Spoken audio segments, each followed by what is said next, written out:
Okay, so for the last section in chapter 10 that we're going to be looking at, we are looking at segment lengths within circles.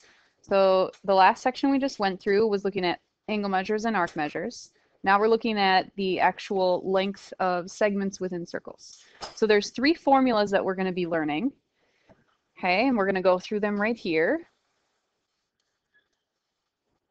So there's a couple situations that can happen.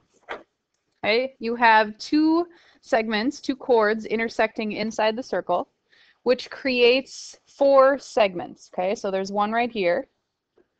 There's another one right here. I'm going to use a different color. There's one right here. One right there. Okay, now it says in the formula down here that AC times CE. So if we put even an X here and a Y here, another way to write that would be take those 2 segments and multiply them. And the other 2 segments are listed here. BC, let's put a W here and a Z here. You're going to take those times each other and set them equal. Now there's going to be a variable in one of them, so you're just going to be solving for that variable. We'll get to the examples in a second.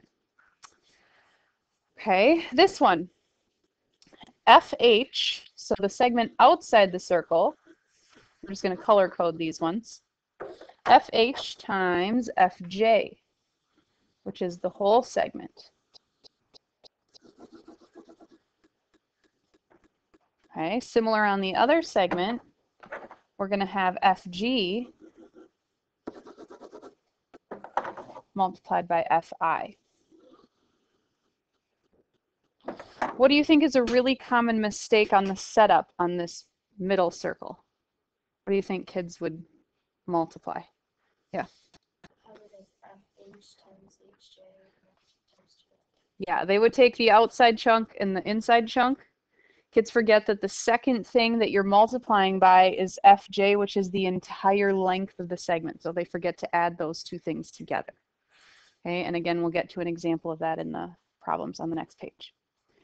Okay, and then this last one, which is really similar to this one, we take the outside times the whole thing equals the outside times the whole thing. So we take the outside, KN, times the whole thing, which is still KN because it's just one segment. And then we multiply it by the outside times the whole thing, which is exactly like the previous formula. Okay, so truly there's only 2 formulas. If they intersect inside the circle, we cut those 4 segments into chunks and we multiply the 2 and set them equal to the other 2. If they're outside the circle, we take the outside chunk times the whole thing equals the outside chunk times the whole thing. So let's get to some examples of using that. Okay. So let's set these up. Looking at this one right here, remember we take the outside times the whole thing equals the outside times the whole thing. So looking at this one, what would we be multiplying together? Let's do the numbers first. So outside times the whole thing. Okay, a lot of kids put 3 there, and that's not right. You have to do the whole entire segment from start to finish. Okay, what's the outside on the other segment? X, the whole thing, also X. Okay, well, let's simplify this. 1 times 4, 4. X times X? 2X.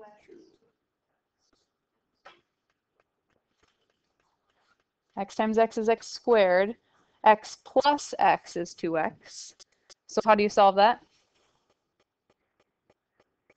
We square root it.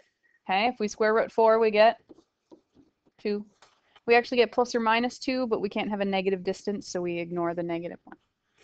All right, so we get 2 for that one. This one. We'll set up our parentheses. Okay, so the outside, sure, we can start with 5, and then the whole thing. Make sure you add those. You wouldn't multiply those 2 numbers.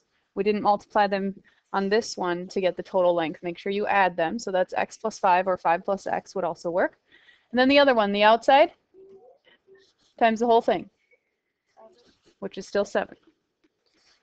All right, so let's simplify this. What would we need to do on the left? Yeah, we need to distribute that 5. So now we have 5x plus 25 equals 49. That was just simple algebra at this point. It's the setup that is the difficult part.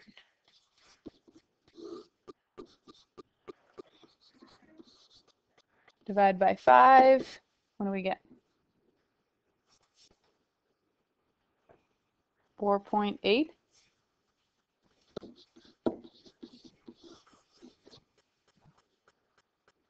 Questions?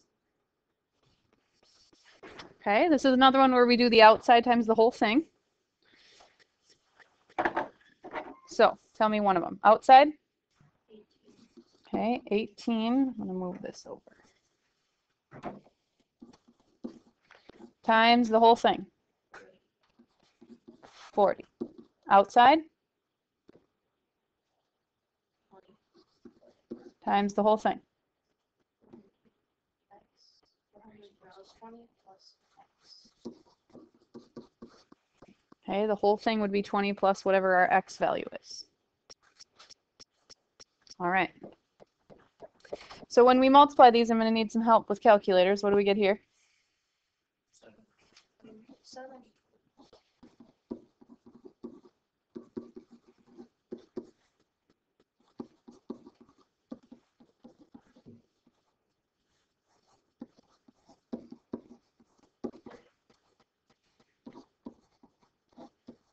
What do we get for an answer?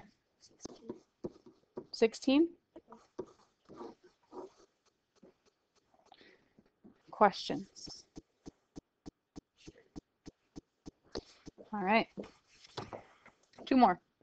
So this is the other formula. We have no outsides to deal with. No segments are on the outside of the circle. So we are looking at multiplying what things together? 9 times 16?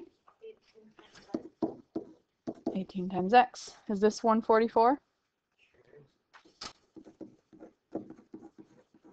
We divide by 18.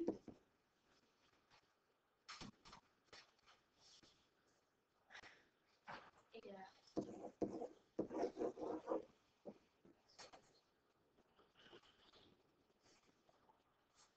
Okay, students end up liking these ones a lot more because it's just the 2 segments, but don't get stuck in a rut and think you're going to do the same thing on the ones up above. Okay, again, you don't ever want to use that. You're always using the whole segment when you have outsides. All right, so looking at this one, what are we multiplying? 4 times x.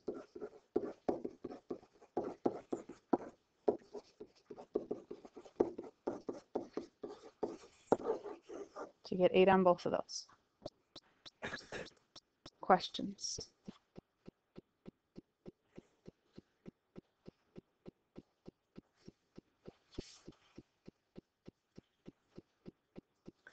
Those are going to be very similar to what you would see on the test. So is there any parts that are confusing or I need to go over again? We have one problem left that's going to be not required on the test. It's going to be team points if you do get it right. So I'm going to go through how to solve it so that you have the opportunity to do so. Okay, questions on these though? All right, so let's look at this one right here. How would we set it up? 3 times x plus 2. Okay, hold on. We've got the outside, then we're going to multiply it by the whole thing. How would we write the whole thing? 3 plus x plus 2. Okay, we add the whole segment together. 3 plus the x plus 2. Okay, on the other, what's the outside? And the whole thing? Okay. Let's simplify this a little bit. Combine like terms. So we'll go 3, and we really have x plus 5 in here.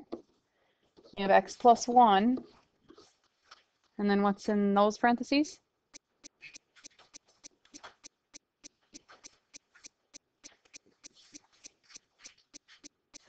Yep.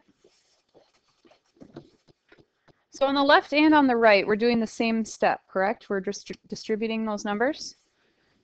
So let's do that. 3x plus 15, 2x squared plus 2x. Did I do that correctly? We're taking this 2x and we're multiplying it by both terms. I'm still seeing some confused faces. What's confusing about it? So I can help you.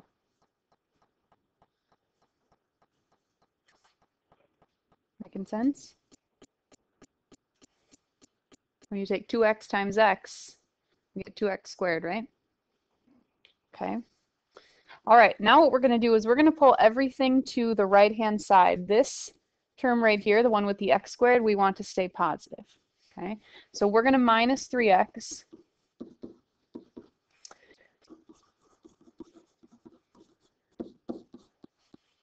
And then we're going to subtract 15. Can the 15 be put with anything over there? Combined like terms? No. Okay, so it's off all on its own over here. So we have 2x squared minus x minus 15 equals 0. Have I done my math correctly so far? Anyone see any errors before we move on?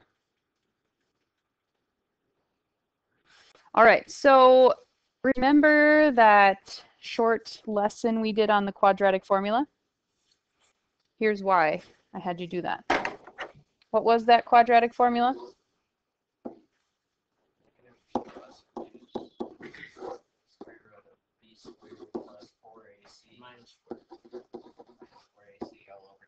Yes.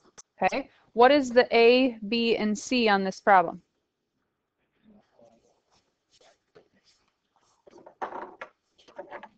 A is 2, B is, and C is. Okay, so we're going to throw those three numbers into that formula so that we can get our two answers. Okay, so we're going to go what for the first number?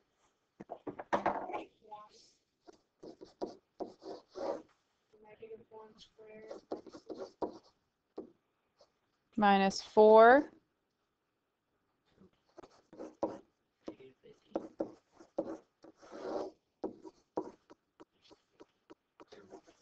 Okay, let's figure out just that number underneath the square root first.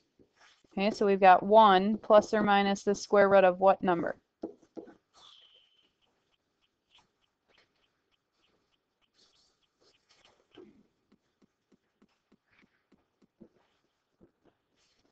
Correct me if I'm wrong, because I just did that in my head.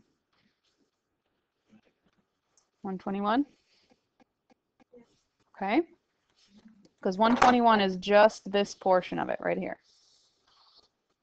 All right, so let's simplify that. What is the square root of 121?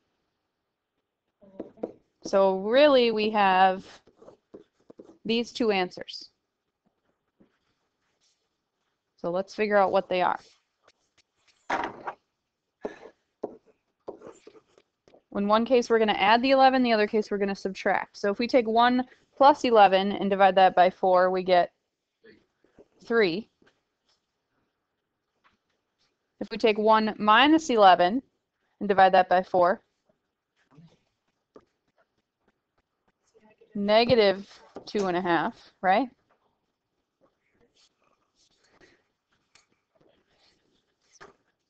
Question? Because it's 1 minus 11, so that's negative 10 over 4. Okay, now we have to look back up here and see if any of these solutions would maybe not make any sense. If we put this number right here, because this is what x equals, if we put it here, here, or here, would it cause you any alarm? Why? You can't have a negative distance, okay? So this answer we actually ignore. Now that's not always going to be the case. If you get a negative number, you don't automatically throw it out, because when you put it back in the problem, it still might be a positive distance. So it is possible to get two solutions on these. Okay, so 3 is your answer on this one? Are we gonna have to do this for some of that? These are for the team point questions. Yeah. They're the non-required questions on the test, just extra. Other questions?